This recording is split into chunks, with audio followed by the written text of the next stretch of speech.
Almost 3 years have passed since Israel waged an all-out war against the Palestinians in the besieged Gaza Strip.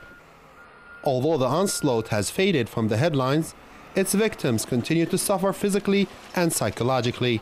In a 3-week invasion which started on December 27, 2008, nearly 1,400 Gazans were killed and thousands of others injured. 29 of my relatives, including my father, uncles, aunties and cousins were killed during the Israeli war. Those who died, may they rest in peace. But those who are still living are still traumatized because of the horrors they have witnessed during the Israeli war.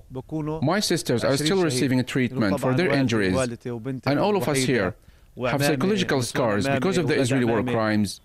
About 21,000 homes were destroyed by Israeli tanks and fighter jets. Israel claimed it went to war to stop the rocket fire from Gaza. International activists had this to say about the situation in Gaza. I teach English to some of the girls from the Samuni family, who you might know 29 members of their family were killed during Operation Cast Lead. One thing that always strikes me about Gaza is that just beneath the surface, a surface that seems normal, is kind of the horror that's forgotten. Experts say children in particular suffered greatly from anxiety and depression after the Gaza war, known as Operation Cast Lead. As a result of our researches, which done after the war directly, it's a high level of anxiety among the children, high level of depression, because a lot of the children, they are missed or lost many of them they lost their parents, many of them they are got injured, many of them they lost their homes.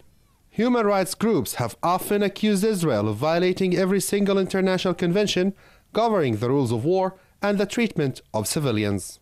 Almost 3 years after Israel waged the war on Gaza, victims say they are still traumatized by what Israeli forces put them through during 22 days of war. Ashraf, Shannon, Press TV Gaza.